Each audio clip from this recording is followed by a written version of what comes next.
What's going on? Today is Thursday, September 19th, 2024. And today we're going to talk about how my Mounjaro journey started.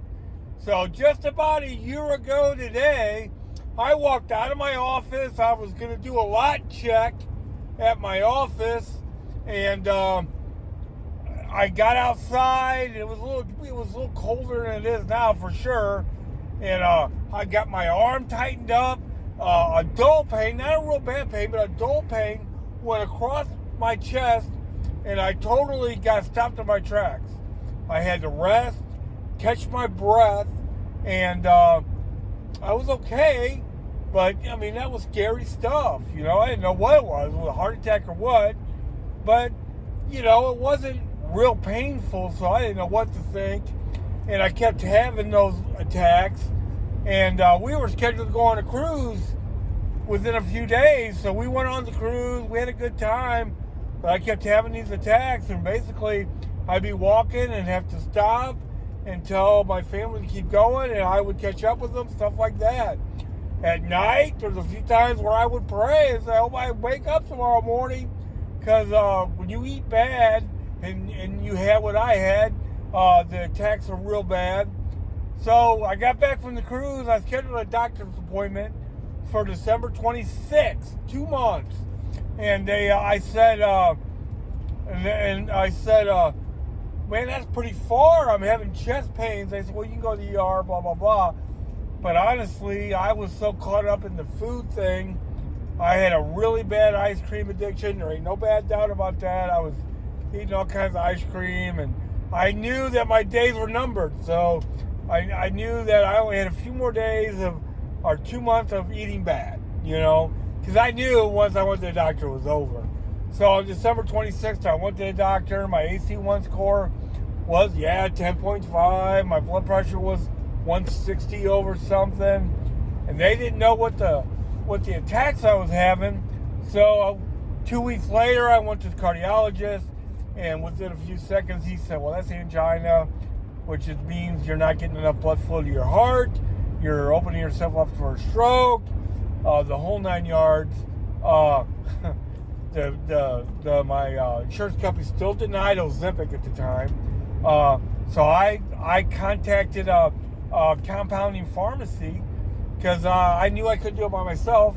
You know, no one wants to be obese. No one wants to have severe diabetes.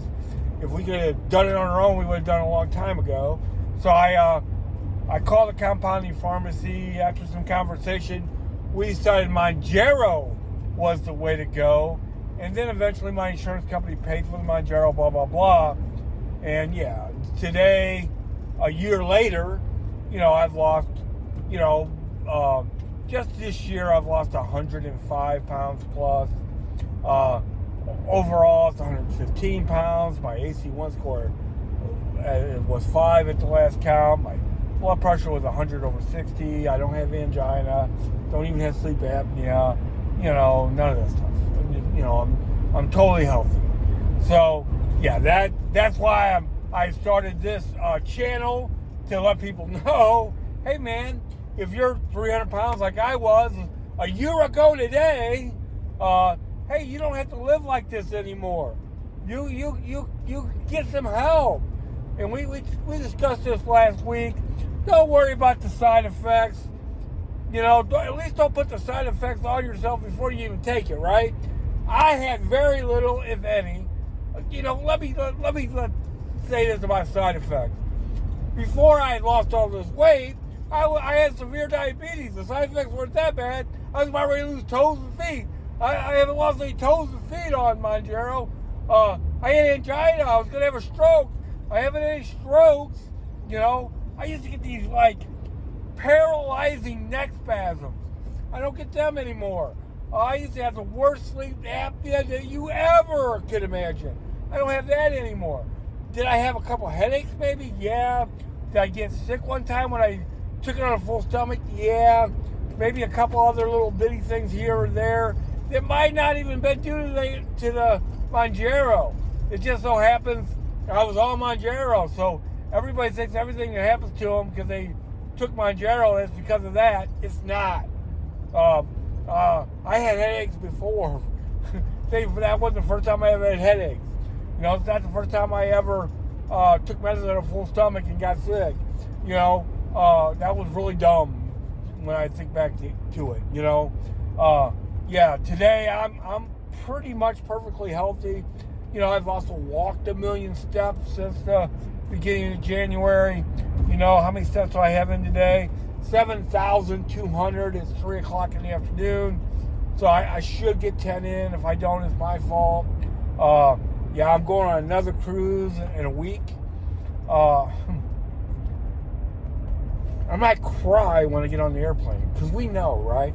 Us big, larger people know how horrible it is to get on an airplane, and then how horrible it is for the other people that have to eventually sit next to you, and you're the last person that they sit next to you, and you totally understand it. You're not mad at them, because you would do the same thing, because they're so cramped and all that.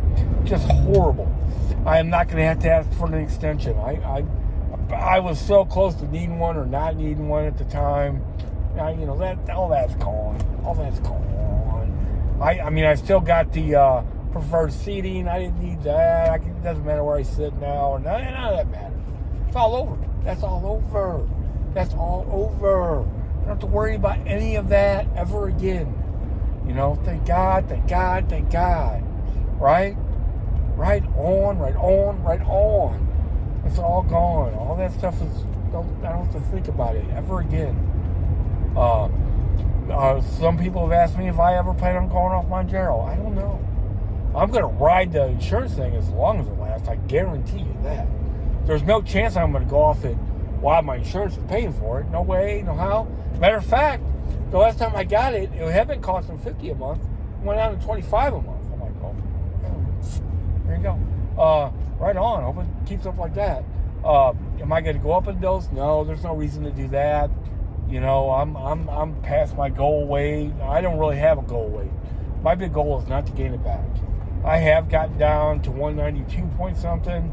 Right now, this morning I weighed 195.2. I weighed about 2.5 pounds here or there. You know what I mean? If I would have slept 20 minutes later and went to the bathroom again, I would have been 194 or something. And you don't worry about that stuff. And today I've ate good, and I had Thai food for lunch. Didn't eat all the rice. Right on. And fruit for breakfast like I always do, and a little snack of fruit this afternoon. I also bought some pickle slices for a snack at work. Right on. All that kind of stuff, man. But I wish I could walk up to every large person and shake them, right? Say, what are you doing? Because I see them all day long. A lot of them obviously look miserable, like I used to look, because I was really sick. Had all kinds of stuff wrong with me. I tell the story all the time. I had been trying to lose weight for 6 or 7 years. I had gained a bunch of weight back after losing 120 pounds. I blame it on all kinds of stuff, but now I've kind of surrendered to the fact that I'm just a food addict. I used to tell the story about the next piece of pizza a lot. Like I've ordered a large pizza, I'm totally full, and the pizza's been a disappointment, but I'm so scared to death the next piece of pizza isn't the greatest piece of pizza in the history of mankind. Even though the rest of this pizza hasn't made me happy, I'm so scared to death that this next piece of pizza won't make me happy that I'll go ahead and eat it, even though I know it's going to make me sick. But I finally come to the realization it's not the next piece of pizza, it's the first. And that's what Mounjaro does for you. It gives you that one moment, that 1 second, that one little bit of time to say, I don't need a pizza. I can go get some Thai food. I can eat some fruit. Even if I overeat some fruit some days, and I do that some days, my appetite hasn't been as robust as it once was, actually. But it's pretty robust at times. I don't have to eat bad. I can just eat more good stuff. And that's what it's done for me please give it a try. I'm going to keep trying to shake people on YouTube, if nothing else.